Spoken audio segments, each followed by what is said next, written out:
How's it going, guys? Today, I'm going to teach you how to plan, shoot, and edit amazing 4K night time lapses. Now, the best place to shoot is somewhere with minimum light pollution, really dark and remote, and I happen to know a place, and I've got a vehicle that can get me there. So, let's get started.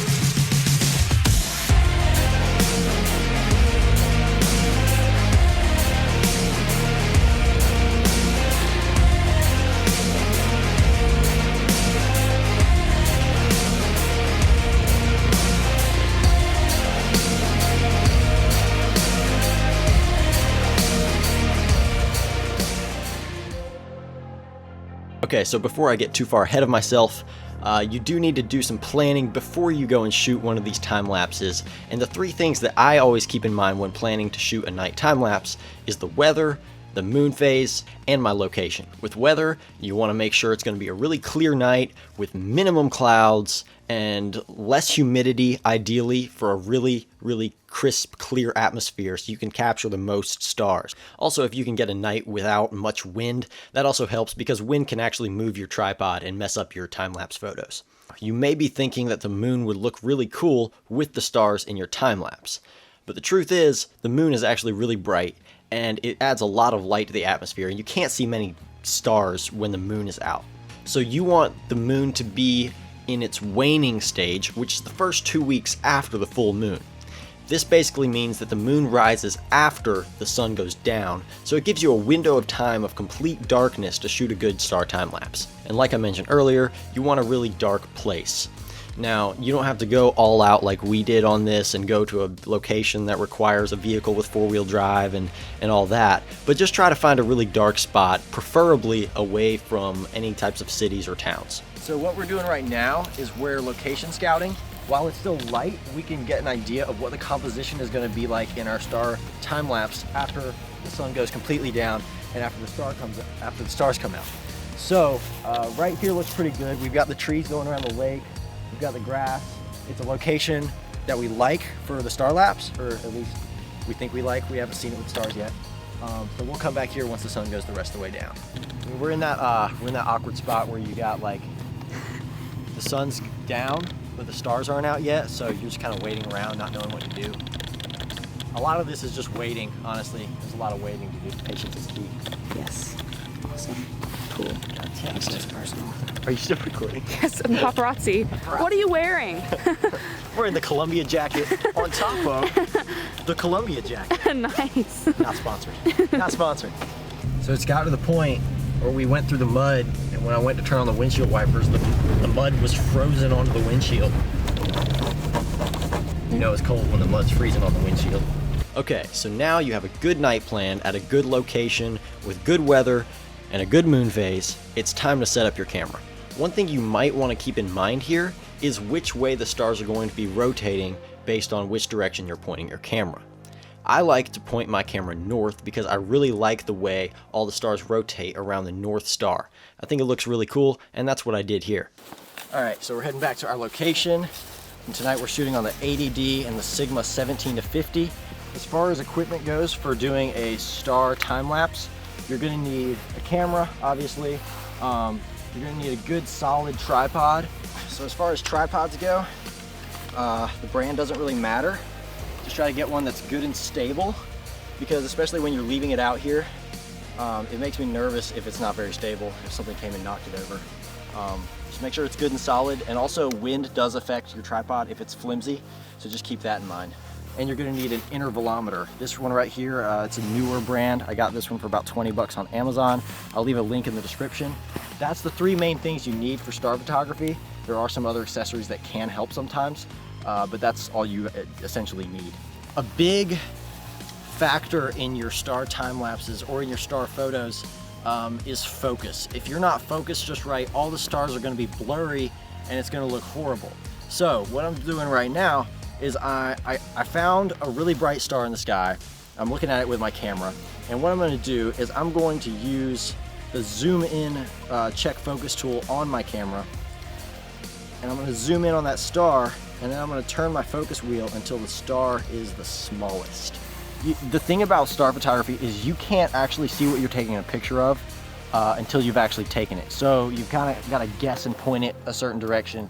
Take a picture, see how you like it, move it if you want it, make sure your focus is good, and just keep on repeating that process until you get a really good frame that you like. Okay, so I've got a frame that I like now. And so now that I've got a frame I like, I'm gonna tell you the settings that I'm using just for reference, so you can kind of get a ballpark idea of where you might need to be. So the shutter is at 15 seconds. That means the shutter is going to be open for 15 seconds to capture that light. My aperture is as low as it can go, and for me that's f2.8. But basically you want your aperture as low as you can go for star photography. And then my ISO is at 1000. And I've done ISO at 1600 and 3200 for these photos too, so don't be afraid to push it a little bit. And my white balance is on the white fluorescent light setting. I just find this to be the most natural looking setting for star photography as far as white balance goes. You can always correct and post a little bit, but I like to get it pretty nailed in beforehand. So now that I have a frame that I really like and I want to make a time lapse of, I'm going to put my camera into bulb mode. Now, for some cameras this is different. My SL2, which is filming on right now, the bulb mode is actually in the shutter speed. You just turn the shutter speed as low as it goes and there's bulb mode. I just found out with this ADD, bulb mode is actually on the mode dial. So I've got to turn that, and now you can see my shutter is in bulb mode, which means that this intervalometer that I have plugged in is going to take care of our shutter speed for us and our delay and our interval. So we've got the frame how we like it, we've got the intervalometer plugged in.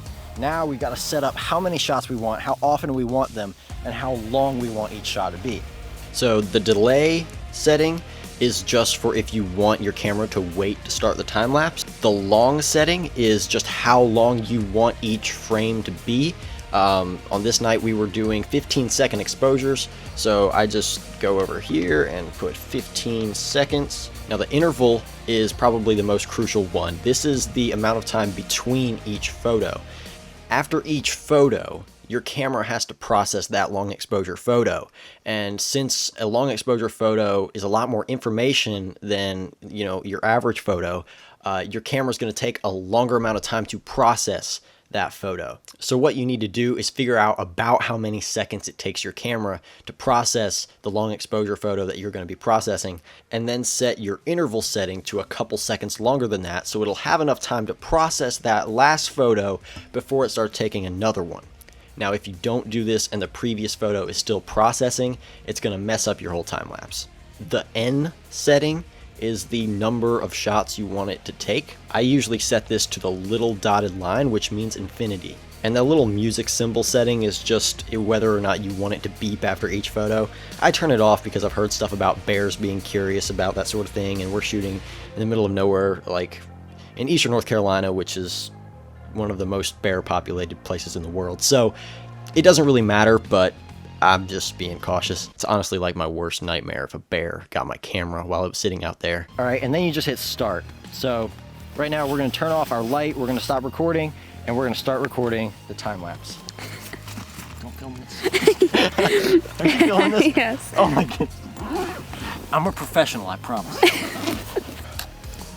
Lost my glove, so my left hand's freezing, my right hand is still freezing. So we were just setting up our time lapse, and my dad texted me and told me the space station was going to be going over at like 6:33. So it actually worked out. We came out here before we set up the time lapse and got some cool pictures of the space station going across, and it looks like a super long shooting star. I'll put the pictures on the screen right now, but it's super neat. I've never been able to capture that before, but thought it was pretty cool that it went by tonight. So now that we have our time lapse going, we're gonna go kill time for a couple hours. And you might be wondering how long to leave a time lapse going. And that's honestly up to you, but the longer the better. Patience really pays with a time lapse because the longer you leave it out, the longer the final product is gonna be, and it's just gonna be way cooler. So we're gonna go kill some time and come back in 2 hours and see how this turned out. Can't feel my fingers. Okay, so we're heading back to the camera. We've killed about 2.5 hours. I'll honestly be surprised if the battery lasted that long because it's 28 degrees and cold kills battery life, but we'll see. You recording? Mm-hmm. You can see the light from here. It's still taking photos. 2.5 hours. 28-degree weather and it's still taking photos. That's beautiful. You can look at the photos. These are obviously near the end where we were walking up, so our light messed it up. But you can see a couple times back. If you flip through them, you can see the stars moving. If you flip through them fast enough. But now we're going to take these into the editing room. I'm going to show you how to turn this into a time lapse. Whoa. Professional tripod operator. That's me. Okay, so we've shot our star photos and we've got a lot of them.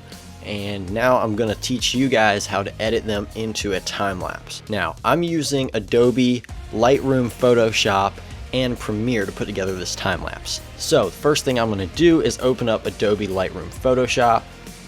Alright, so we've imported the photos into Photoshop Lightroom, and now I'm going to edit the first photo of the time lapse the way I want it, and then I'll copy paste those settings to all the rest of the photos.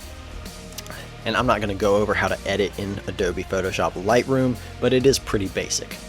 Okay, so I've got this photo where I want it editing wise, so I'm going to go back to grid view.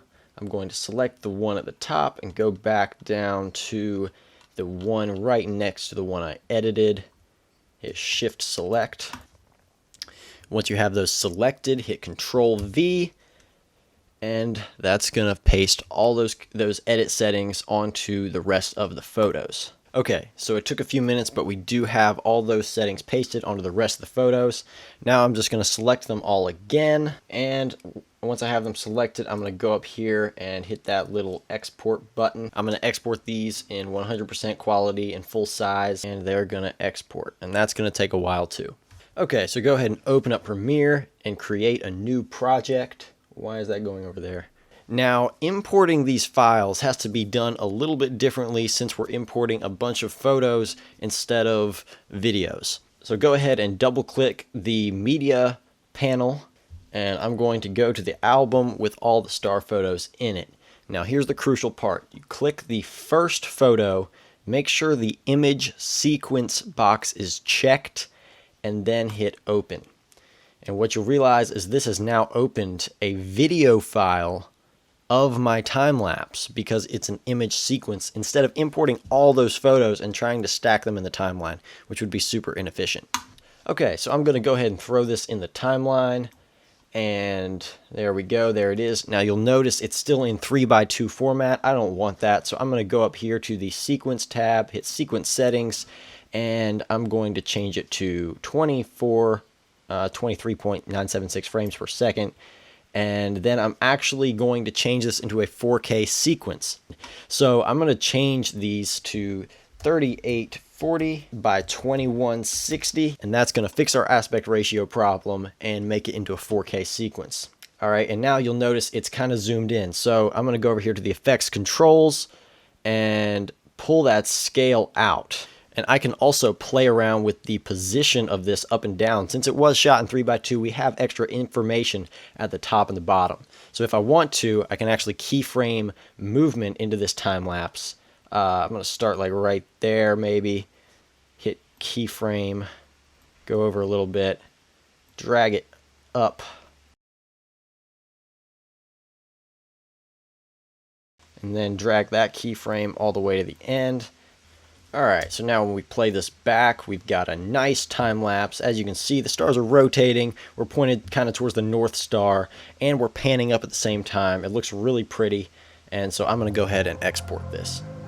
Alright, and that is it, guys. Thank you so much for watching to the end. A lot of work went into this video, so I really do appreciate y'all watching. If you support my channel and support what I'm doing and want to help me out, please hit that subscribe button, and you'll also be able to see more videos like this in the future. And I hope this, helped you guys figure out a better way to spend super, super cold winter nights. And if you have any questions, please leave them in the comments. Thanks for watching. I'll see you next time.